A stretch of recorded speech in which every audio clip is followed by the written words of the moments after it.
sou o professor José Filho e esse é o podcast Latinia da Faculdade de Medicina Veterinária da UniRV.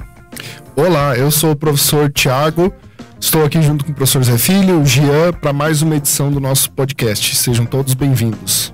Hoje nós estamos com o médico veterinário Giancarlo Costi, que vai se apresentar para nós. Olá a todos, meu nome é Giancarlo Costi, eu sou médico veterinário formado pela Universidade Luterana do Brasil em 2001, sou fiscal estadual agropecuário pela Agência Goiana de Defesa Agropecuária, Agrodefesa, obtive meu mestrado em 2001 na Universidade Federal do Rio Grande do Sul, na área de reprodução de suínos, e o doutorado em 2016 na Unesp de Jaboticabal, na área de medicina veterinária preventiva. Hoje nós vamos conversar sobre zoonoses urbanas e eu vou pedir que o professor Tiago inicie aí comentando sobre alguma coisa ou alguma pergunta ao nosso convidado. Bom, eu acho que para a gente começar aqui nosso bate-papo, né, Jean, acho que é importante entender, explicar para os nosso público o que é a agrodefesa. Muita gente tem dúvida, curiosidade, o que a agrodefesa faz, o que ela pode fazer, o que ela não pode fazer, qual que é o papel de vocês lá, quais são as funções que vocês exercem na agrodefesa. Ok. Bom, a agrodefesa é um órgão fiscalizatório do governo do estado de Goiás. Nós trabalhamos dentro do órgão com a área animal e a área vegetal. Nós estamos aqui para conversar sobre a área animal. Dentro da área animal nós temos a parte de inspeção de produtos de origem animal e a parte de defesa sanitária animal. Especificamente no que se refere a essas zoonoses aí, principalmente rurais, elas fazem parte das doenças de controle obrigatório dos serviços veterinários oficiais. Mais especificamente as duas doenças que mais entram nesse tocante é a brucelose e a tuberculose. Nós temos a nível nacional o Programa Nacional de Controle e Erradicação da Brucelose e Tuberculose, e dentro de cada estado existem os programas estaduais com suas normas, né, suas legislações, em que elas regem tudo o que deve ser feito com esses animais, desde a parte de vacinação, os exames, o destino dos animais positivos, as propriedades livres, não livres, o saneamento e, junto com isso, a parte da inspeção, né? Esses animais que são inspecionados durante o abate, identificados lesões compatíveis com essas doenças e o destino dessas carcaças. Todos os estados possuem agências como nós temos aqui em Goiás, a Agrodefesa? Sim. Outros, às vezes, com outras denominações? Sim. Todos os estados têm. Nós temos, por exemplo, Minas Gerais é o IMA, né? O Instituto Mineiro de Agropecuária. Tem a ADAPAR no Paraná. Tem a São Paulo é a... São Paulo é a CAT? Não. A CAT é de extensão. Né? Todo estado tem o órgão sanitário. Santa Catarina, SIDASC, né? O IAGRO no Mato Grosso do Sul. Então, todos os estados possuem os órgãos, na verdade são os órgãos executores, né, de defesa sanitária, porque o Ministério da Agricultura é quem basicamente coordena, cria os programas, as legislações e a execução desses programas, né, a mão na massa, quem façam os estados. Se a gente falar de zoonoses rurais, talvez uma das mais importantes é a tuberculose, até porque ela tem um papel muito importante na medicina humana. Eu estou com um dado aqui de 2021, onde no Brasil apareceram 68.271 novos casos de tuberculose humana. E o Ministério da Saúde fala que geralmente uma pessoa é capaz de contaminar 10. No estado de Goiás, a tuberculose bovina, que é um dos principais, vamos dizer assim, disseminadores da tuberculose em nosso, tanto meio rural como urbano. Como está controlada essa infecção em nosso estado, Jean? Professor Zé Filho, nós temos dentro do estado de Goiás, tem o Programa Estadual de Controle e Erradicação da Brucelose e Tuberculose. A parte de tuberculose, basicamente, são os exames feitos nos bovinos, né? A identificação de animais positivos, ou o momento de abate dos animais, a inspeção com identificação das lesões características da tuberculose. A tuberculose é uma doença basicamente direcionada mais aos bovinos com aptidão leiteira em função do tipo de criação, né? Eles são mais confinados, são animais que se agrupam todos os dias no momento da ordem, então fica um mais próximo do outro, o próprio manejador, né, o funcionário, os piquetes são menores, a concentração de animais é maior por área quadrada do que a criação extensiva. E a gente sabe que a transmissão da tuberculose, ela é basicamente feita pelos aerossóis, né? A parte de tosse, espirro, saliva. Apenas 10% da transmissão da tuberculose, ela é feita pela via digestiva, né? Então, basicamente é essa situação na tuberculose a parte de exames. Foi feito em 2014 um trabalho, um inquérito epidemiológico sobre tuberculose aqui no estado de Goiás, por um colega, William Vilela, da Agrodefesa, e o estado demonstrou 3,43% de prevalência da doença no estado. E a região que concentrou a maior quantidade de animais positivos foi justamente a região do estado em que se concentra a bacia leiteira, né? Onde tem uma quantidade maior de bovinos com aptidão leiteira. Professor Tiago, eu estou com os dados aqui da Universidade Federal da Paraíba de 2020, de 2019, onde foi feito um trabalho retrospectivo de 2017 até 1999, que identificou que a maior prevalência de tuberculose bovino no Brasil se dá no Rio Grande do Sul. Como eu sei que o professor Tiago é graduado, Sim. mestrado e doutorado no Rio Grande do Sul, ele podia conversar e o Jean também. Já é conterrâneo. Ambos, né?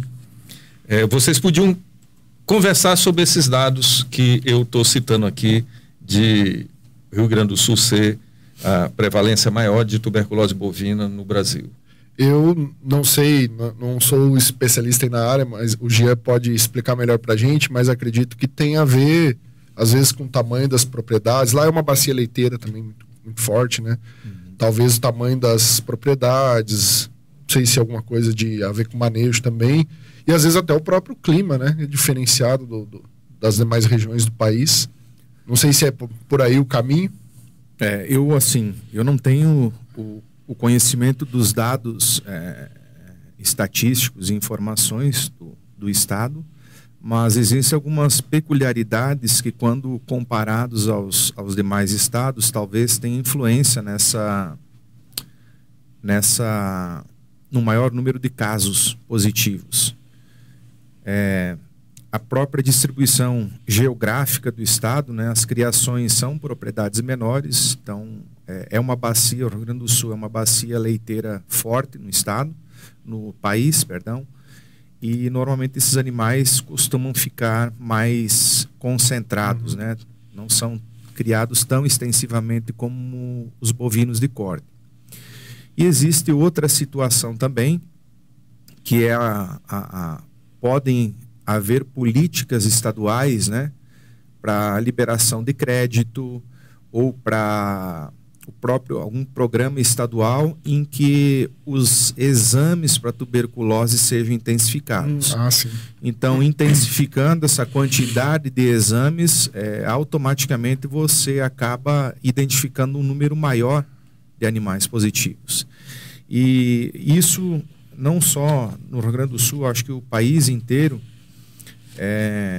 a brucelose e tuberculose, eu acredito que é uma doença que tem um impacto econômico considerável, mas o impacto na saúde humana é muito grande.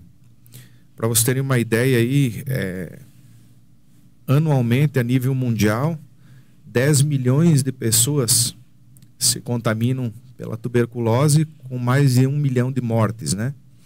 Então existe tratamento para isso. Normalmente isso acontece em países subdesenvolvidos, tem menos apoio, tratamento. A tuberculose humana é uma doença tratável, né? Ela tem o tratamento é longo, é no mínimo 6 meses, então é isso que às vezes dificulta, né, os órgãos de saúde a concluírem o atendimento. Mas o que eu acho que deveria ser melhorado seriam políticas públicas para que o produtor seja estimulado a fazer exame dos animais e eliminação dos animais positivos, né, que é o que a legislação preconiza. O problema hoje dessas duas doenças é que se o produtor fizer um exame e o animal for positivo para brucelose, o animal tem que ser sacrificado, né, e o produtor não tem ressarcimento desse animal. Para a tuberculose, se ele entrar com uma solicitação de reembolso, ele pode receber até 25% do valor zootécnico do animal. Então, para a gente conseguir uma eliminação maior desses animais positivos, nós temos que intensificar a quantidade de exames. E para que isso aconteça, o produtor, para ele ser estimulado a fazer esses exames, ele tem que ter uma contrapartida da União ou do governo estadual ou dos fundos, né, que os estados têm para ressarcimento em casos de doenças em que tenha que ser sacrificado, os animais tenham que ser sacrificados, né, em ressarcir esses animais aos produtores. Às vezes se tivesse uma indenização. Exatamente, melhor, né? Exatamente. Então é um estímulo para que a gente reduza essa incidência da doença, não só no estado de Goiás, mas acredito que no país todo. Posso fazer mais uma pergunta? Sim. Surgiu uma dúvida aqui também. Aproveitando, antes de finalizar esse bloco, quais são os principais sinais clínicos da brucelose e da tuberculose nos animais?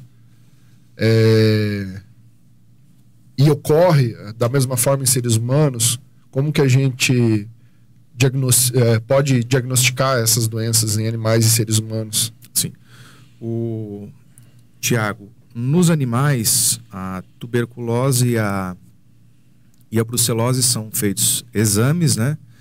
Existem nos animais, nos bovinos e bubalinos, o teste alergênico que pode ser feito, ou o teste cervical simples, ou a prega caudal, no caso de animais de corte, ou o teste cervical comparado.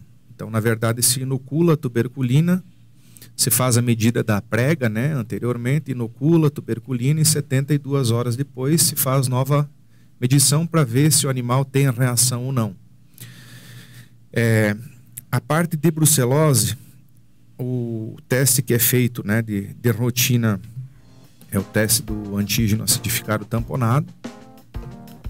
E depois, se der positivo, tem o 2-mercaptoetanol, que é o exame subsequente confirmatório, e tem mais 2 ou 3 exames que podem ser solicitados dependendo da situação do animal, do produtor, para fazer uma pesquisa mais aprofundada.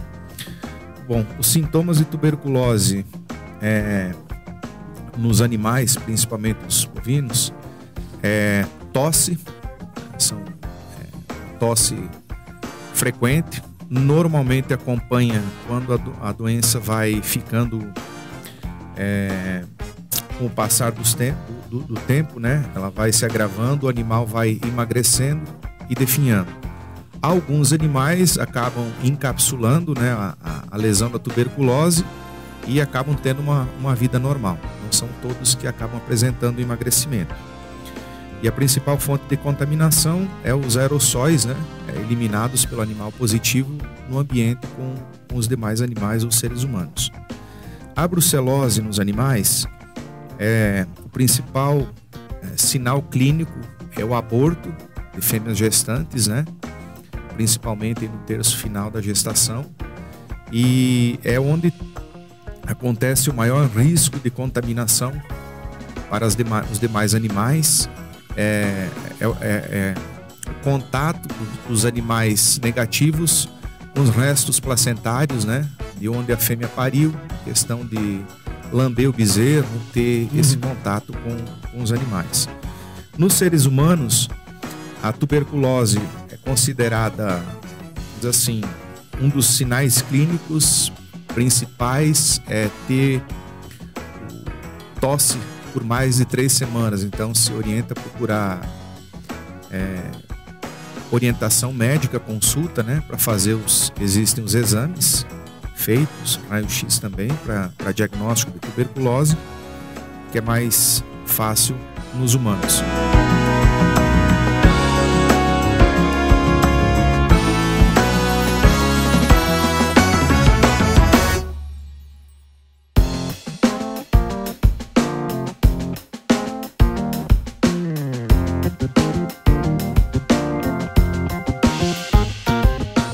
Olá, após o café, né, professor Tiago e o Jean Carlos, nós vamos conversar sobre mais uma zoonose rural, no caso a brucelose. Nós sabemos que no mundo 500 mil casos são relatados de brucelose humana por ano. Geralmente essa zoonose advém do meio rural, de propriedades com gado bovino, em alguns países com caprinos, né?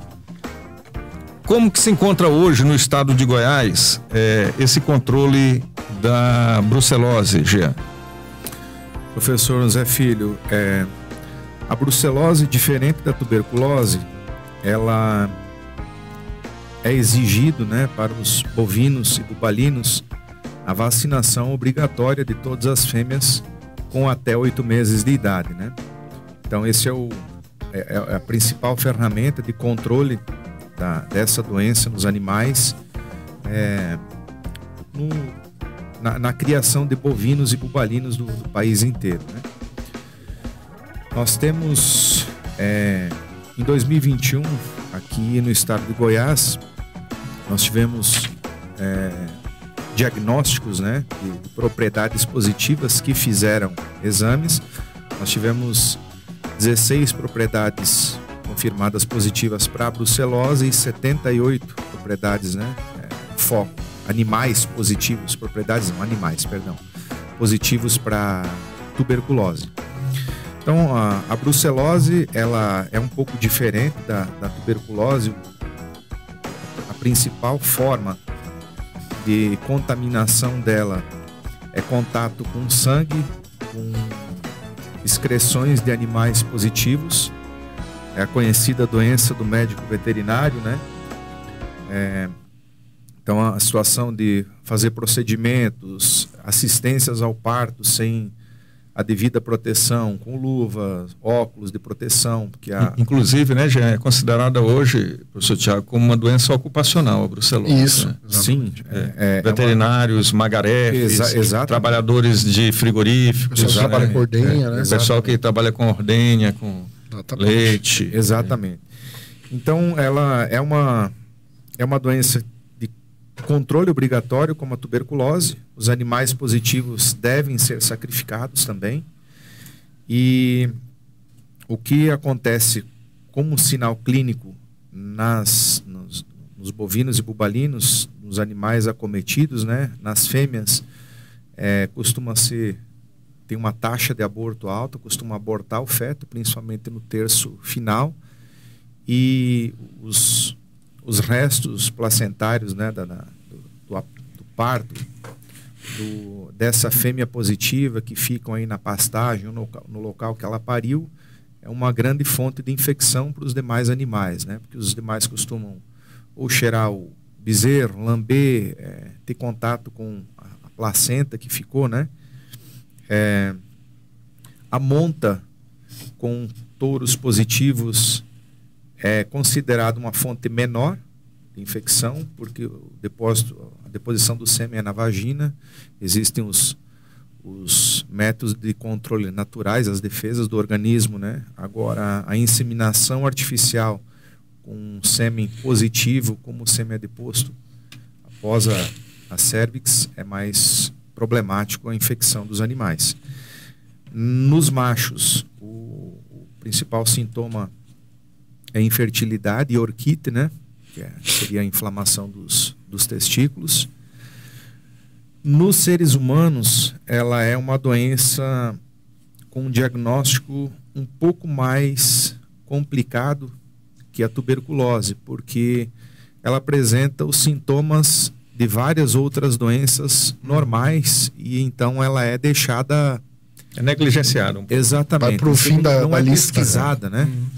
Porque é febre, sudorese, principalmente durante às vezes uma faringite. Exatamente. Então a pessoa fica indisposta, passa desapercebido tanto pela pessoa que possui, como às vezes pelo médico que está avaliando aquele paciente, esse tipo de zoonose, né? Uhum. Então, existe um programa, não é um programa, na verdade, é uma parceria, né? Nessas propriedades em que são identificados animais positivos, a gente solicita ao proprietário que que leve o seu funcionário a um atendimento em algum dos órgãos de saúde, comunicando, né, que foi identificado animais positivos, seu proprietário também trabalha, para que sejam tomadas as precauções para evitar isso, fazendo exames, né, evitando que possa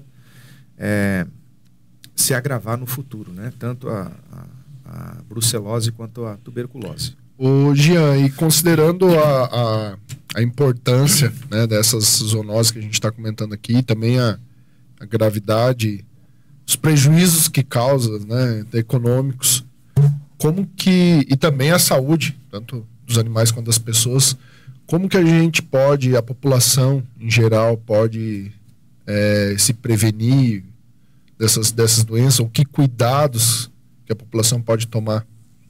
Quais as orientações, né, que você poderia passar? Bom, professor Tiago, algumas exigências sanitárias, além da vacinação de brucelose, são feitas como exames nos animais em algumas situações, né? Mas isso não consegue cobrir todo o diagnóstico que nós poderíamos ter com esses animais. Alguns cuidados simples, né? Eu acho que pode-se evitar muita coisa. Aos trabalhadores de frigorífico, funcionários de propriedades, médicos veterinários, utilizarem equipamentos de proteção individual quando do atendimento veterinário, no dia a dia, situação de intervenções no parto, utilização de luvas, frigorífico também, né? O que pode ser feito, não se costuma utilizar luvas em frigoríficos, mas intensificar essa situação de proteção para evitar.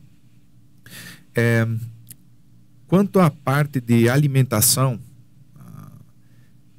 são umas situações simples de serem feitas com um efeito muito grande, né? Por exemplo, existem pessoas que adoram tomar o leitinho quente da vaca ordenhada, né? Direto com o café, ou com achocolatado. Muita gente. Sem saber a real condição sanitária desse animal. Então, a primeira coisa que eu orientaria é que isso não se fizesse, porque existem outras bactérias que podem estarem presentes no leite da vaca e causarem outros problemas. Mas se a pessoa quiser muito, né? Quiser muita questão, beber o leite, outra situação é queijo frescal, né? Com leite cru. Quem tem fazenda, costuma fazer isso, chame um veterinário da sua confiança, faça então um exame de brucelose, tuberculose, ou da mimosa, da estrela, das vacas que se costuma utilizar o leite para consumo na fazenda, que você fica mais resguardado e mais protegido disso, né? Outra situação, quando não se conhece, ou você vai comprar produtos, sempre procurar comprar produtos com origem, né? Que a gente costuma falar, produtos que foram inspecionados pelo Serviço Veterinário Oficial, seja inspeção federal, estadual ou municipal. Então isso reduz e muito a contaminação, né? A transmissão dessa doença para os seres humanos.